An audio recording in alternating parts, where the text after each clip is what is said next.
सर्वांचे स्वागत आहे. आपण आता आलो आहोत अंबरनाथमध्ये. अंबरनाथमध्ये भूषण भाट यांना प्रभाग क्रमांक 11 मधून शिवसेनेतर्फे अधिकृत उमेदवारी देण्यात आली आहे.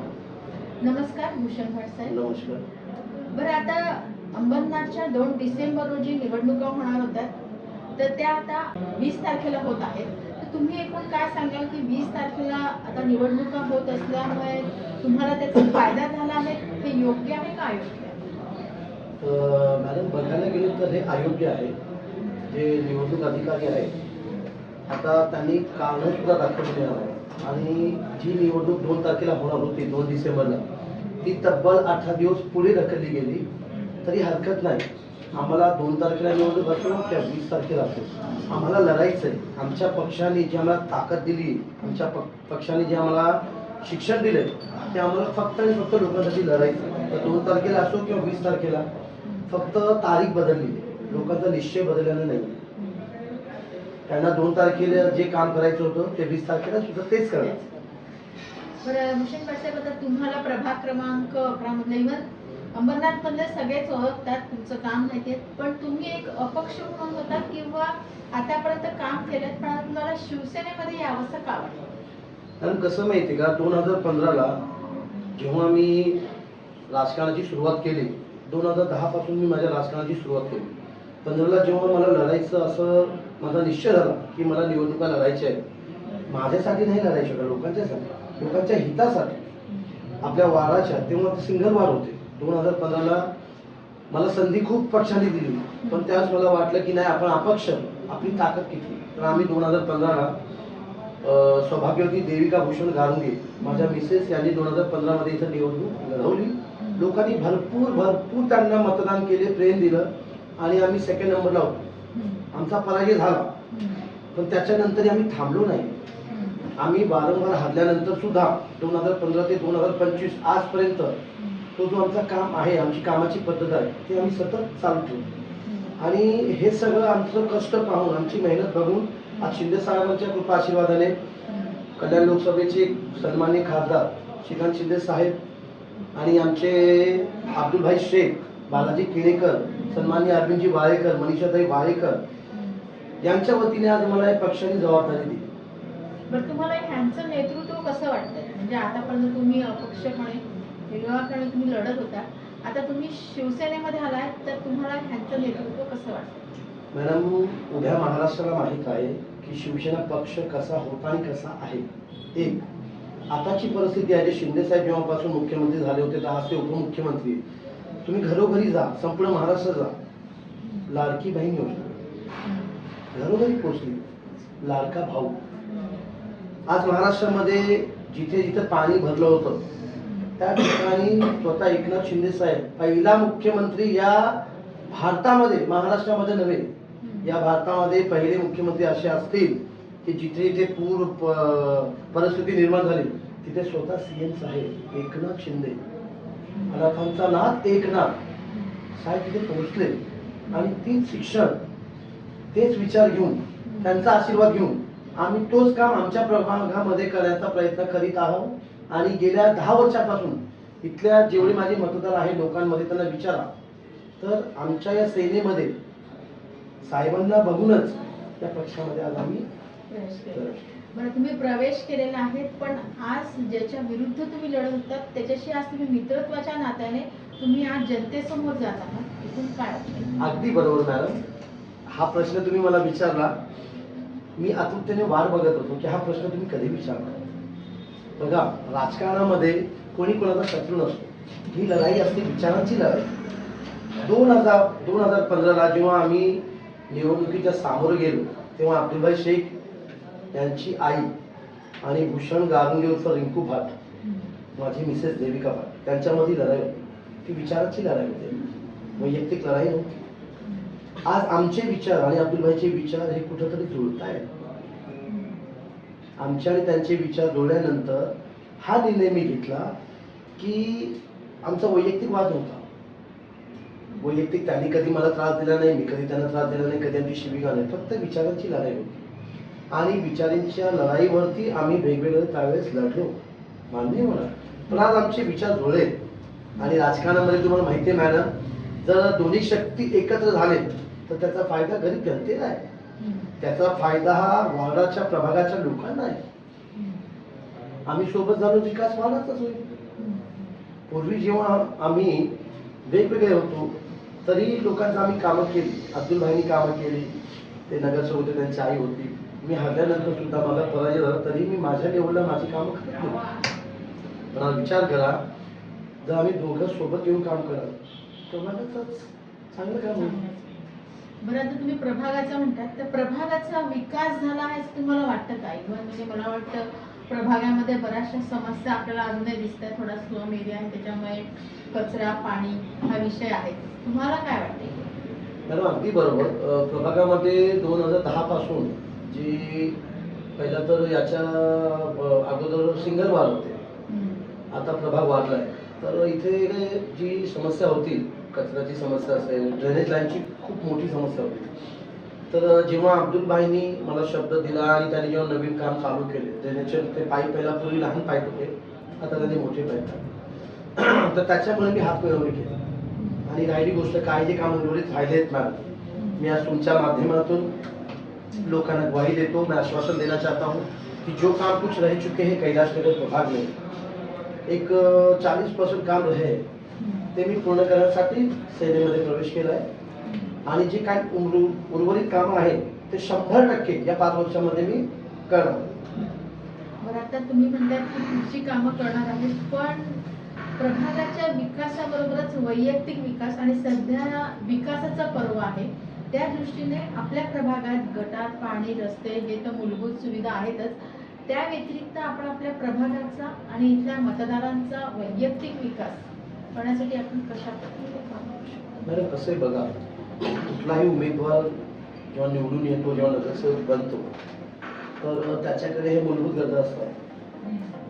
गटर आहे, मीटर आहे, पाण्याची अडचण आहे. पण त्याच्या व्यतिरिक्त वार्डामध्ये जे लोक राहतात त्यांचं काय वैयक्तिक आहे. तर कुठलाही उमेदवार किंवा कुठलाही नगरसेवक, नगराध्यक्ष, महापौर कुणाला राशन होऊन देतो, त्यांच्यासाठी काय करतो? तर आम्ही सध्या एक योजना आखली आहे की अंबरनाथमध्ये जेवढ्या MIDC आहेत त्या आमच्या लोकांचे म्हणजे संबंध चांगले आहेत. तर काही आमच्या महिला आहेत जे बेरोजगार आहेत, त्या महिलांना कामासाठी त्या कंपनीमध्ये जितकी आम्हाला ताकद लावायची तेवढी ताकद आम्ही लावतो. आणि जे आमच्या काही आई बहनी हैं, जो मेरी माँ बहनें हैं, उनको हम MIDC में कहो या हमारे आजू बाजू में अभी यहाँ बटन कंपनी है बाजू में, वहाँ पे कैलाश नगर की अभी 8 महिला काम कर रही है. तो उसमें से 4 महिला को काम पे हमने रखा है. उनको बताया ये महिलाओं को काम की जरूरत है.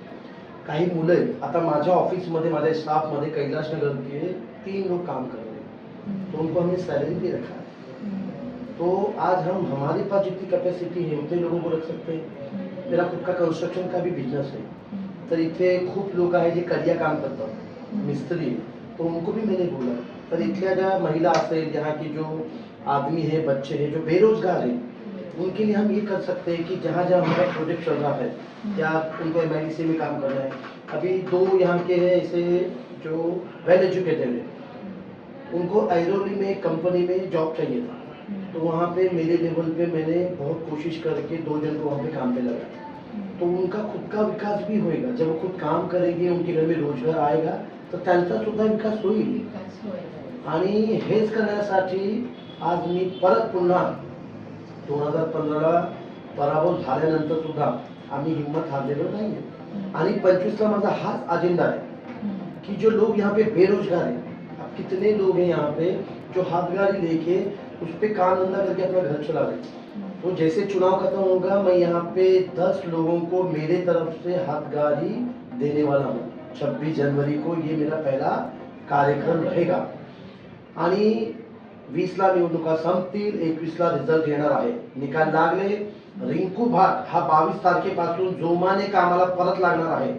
आणि सर्वप्रथम सबसे पहला जो पानी की टंचाई है कैलाश नगर में, महिलाओं को सबसे बड़ी दिक्कत है पानी की. तो पानी का जो उनका प्रश्न है, मुलांची जी पाण्याची, तो मी काम 100% करणार. आणि हा सगळा अजेंडा घेऊन आपण परत एकदा जनतेकडे, मायबापांकडे कौल मागणं जातोय. और फिलहाल कैलाश नगर में आप खुद घर घर जाके देखिए या रुझान लगाइए, यहाँ पे जनता 100% में से 90% हमारे साथ में है. क्यों साथ में है, ये मैंने लोगों को, ये किताब आप देख लो, ये कॉपी ऐसी मैंने घर घर, एक बच्चे को मैंने 12 कॉपी, स्कूल का बैग, बारिश के टाइम अम्ब्रेला छाता, हारने के बाद। जो बंदा हारने के बाद ये सब दे सकता है तो हम जीतने के बाद क्यों नहीं करेंगे? यानी सामाजिक काम आपका चालू ही है। 2015 से लेके 2025 तक, आज तक भी चालू रहेगा और कल भी। हार जीत ये 21 को तय होगी, तो जो हमारी इंसानियत है वो जब तक मैं धरती पे हूँ तब तक इंसानियत हमारे पास है। तो आने वाले दिनों में हम यहाँ पे नई नई योजना लाने वाले हैं, और जो ऊपर से जो हमारे महाराष्ट्र सरकार से योजनाएं मिलती है, यहाँ के लोगों का एजुकेशन थोड़ा कम है, उनको योजनाओं के बारे में मालूम नहीं है। ये ऑफिस मेरा आने वाले 5 साल जोपर्यंत अमरावती महानगरपालिका घोषित होत नाही तोपर्यंत हा माझा कार्यालय सुरूच राहणार. तुमच्या माहितीसाठी तुमच्या माध्यमातून परत एक सांगतो मी इथे आता लाईट बिल भरण्यासाठी लोकांना MSCB च्या ऑफिस मध्ये जावं लागतं. इथं आपण स्वतः मशीन लावणार आहोत की तुम्ही इथे येऊन लाईट बिल भरू शकता. इथं आपण स्टाफ ठेवणार आहे. पाण्याचे बिल आपको वहाँ जाने की जरूरत. आता खूप लोक जे शिकले ते ऑनलाईन भरतात, पण जे लोक शिकलेली नाही आहेत त्यांना येण्या जाण्यासाठी त्रास होतो. तर तुम्ही फक्त हा मधला रोड आहे ना तो क्रॉस करून भूषण गारुंगे उर्फ रिंकू भाट, हा कार्यालय माझा नाहीये, हा जनतेचा कार्यालय. हा कार्यालय, ही खुर्ची माझी नाहीये, या खुर्चीवर मला तुम्ही बसवलंय. कशासाठी? तुमच्या कामासाठी. तर ही सगळी योजना घेऊन पुढे मी कामं करणार. म्हणजे आपण आताच बघितलं भूषण भाट यांनी आपल्याला सांगितलेलंच की पाहिजे ती सगळी आपण कामं पुढे करणारच आहोत आणि आतापर्यंत बरीचशी कामं केलेलीच आहेत आणि गव्हर्नमेंटच्या पण बऱ्याचशा काही योजना आहेत ज्या तळागाळातल्या लोकांपर्यंत पोहोचत नाही तर ते तुम्ही आणण्याचा प्रयत्न करणार आहात. आता 6 दिवस झाले मला KYC चं काम आपण इथे लावलं. त्याच्यानंतर आपण डोळ्यांसाठी शिबिर लावलं.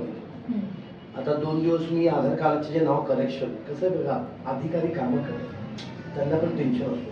तर नावामध्ये काही नाही का, म्हणजे खानचा शेख झाला, शेखचा खान झाला किंवा इंद्रेकरचा उंद्रेकर झाला. आता माझं नाव गारुंगे, कोणी गुरुंगे टाकलंय. तर आता ते जेव्हा जातात आधार कार्ड घेऊन तर त्यांना ऑनलाईन त्रास होतो. आता ते म्हणतात नाही रिंकू भाई हम गए थे वहाँ पे हमारा काम नहीं हुआ. ठीक आहे, तुम्ही संयम पाळा. तुम्ही संयम पाळा. तुमचं काम मी तुमच्या घरी आणून देणार, घरी बसून करू नये का. साहेबांचा आशीर्वाद आहे. ठाकरे साहेबांनी जे आम्हाला शिकवले, आज एकनाथ शिंदे साहेब, परत पुन्हा सांगतो की आमचे कल्याण लोकसभेचे लोकप्रिय खासदार श्रीकांत शिंदे साहेब त्यांची शिकवणे आम्हाला. अब्दुलभाई शेख आहे आमच्यासोबत, केणीकर साहेब आहे आमच्यासोबत, अरविंदजी वाळेकर, मनीषाताई वाळेकर, संपूर्ण टीम आमच्या सोबत आहे, आमच्या पाठीशी आहे. आमचे बाजूचे मित्र आहेत सुनील सोनीभाई. तर त्यांनी आम्हाला वारंवार मार्गदर्शन केलं. वैयक्तिक मला काय करायचं ते माहिती आहे, पण जर आम्ही आमची टीम सोबत आली चांगलं काम होतं. आणि तुमची सामाजिक कारकीर्द बरेच वर्षापासून तशी सुरूच आहे. माझी नाही, ही जी सामाजिक कार्य कंदरभाग समाज हा जो बसलाय संपूर्ण माझा समाज आहे. रिंकू भाट हा एकटा काही करू शकत नाही. माझ्या मागे खंबीरपणे कंदरभाग समाजसेवा मंडळ, शिवगंगा क्रिकेट टीम, अन्नपूर्ण सेवा समिती, श्रीकृष्ण सेवा समिती आणि कंदरभाग सामाजिक संस्था या सगळ्या लोकांचा आशीर्वाद असल्यामुळे माझ्या एकट्याने कधीच काय झालं नसतं. पण यांच्या सोबतीने हे माझे सगळे शिलेदार आहेत, हे माझे सगळे मावळे आहेत. आणि आज मी इथं बसलोय. माझे जे कैलासनगर व्यापारी असोसिएशन संघटना खूप मला मदत केली आणि त्यांच्या वतीने आज मी इथं बसलोय. बरं, आता 20 तारखेला मतदान आहे, तुम्ही मतदारांना काय आव्हान करू शकता? मॅडम 20 तारखेला मतदान आहे. आता आमच्या पक्षाने ही जबाबदारी आम्हाला दिली आहे कि आपको धनुष्यबाण का बटन ही दबाना है. पण त्यांना माहिती है कि रिंकू भाट, भूषण भाई ने आप लोगों के लिए क्या किया क्या नहीं. और मेरा छोड़ो, हमारे जो माजी मुख्यमंत्री और अभी फिलहाल जो उप मुख्यमंत्री एकनाथ शिंदे साहब, प्यारी बहन लाड़की बहन योजना जो उन्होंने चलाई है. आज सगा भाई अपने बहन को अगर वो पुणे से आती है, जलगांव से आती है, मिले तो 500 रुपये टिकट भाड़ा किराया नहीं देता है. आज हमारी सरकार उनको महीने के 1500 रुपये धनादेश दे रही है. 1500 रुपये धनादेश दे रही है. तो मैं फिर से आह्वान करता हूँ आपके माध्यम से कि आने वाले 20 दिसंबर को धनुष्य बाण चिन्ह के सामने आपको बटन दबाना है। हमारी नगर अध्यक्ष की उम्मीदवार है मनीषाताई वाडेकर, वो इसके पहले भी नगर अध्यक्ष रह चुकी है और आने वाले 21 को भी वही नगर अध्यक्ष बनेगी। ये अंबरनाथ का रुझान मैं आपको बता रहा हूँ आपके माध्यम से। तो हमारे जितने भी मतदाता है, मैं सभी को इस माध्यम से निवेदन करता हूँ कि आने वाले 20 दिसंबर को, जो 2 दिसंबर को होने वाला था, वो आपको 20 दिसंबर को करना है। क्योंकि देखिए, चुनाव की तारीख बदली है, आपका निर्णय नहीं बदला है। आप जो 2 तारीख को निर्णय घोषित करने वाले थे ईवीएम मशीन के द्वारा, वो आपको 20 तारीख को करना है। और 21 को पूरे अंबरनाथ का मुंह मीठा करने के लिए हम शिव सैनिक आप सभी का मुंह मीठा करने आपके घर आएंगे, ये मैं आपके माध्यम से कहना चाहता हूँ। और आपने समय निकाल कर आज यहाँ पर जो हमारे ऑफिस में हमारा इंटरव्यू लिया, हम आपके भी आभारी आहे। आणि असंच तुम्ही आमच्या प्रभागामध्ये, हमारे प्रभाग में वहाँ पे जो हमारे मतदाता है, जो हमारी जनता माय बाप है, उनको भी जाके मिलिए, आपको रुझान समझ जाए। तर आत्ताच आपण भेटलो भूषण ठाट यांना, त्यांनी केलेल्या कामाची पोचपावती म्हणून इथले सगळे मतदार त्यांच्या पाठीशी खंबीरपणे उभे राहतील आणि त्यांना बहुमूल्य मतांनी विजयी करतील अशी आपण आशा करूया। नमस्ते, जय हिंद, जय महाराष्ट्र। धन्यवाद।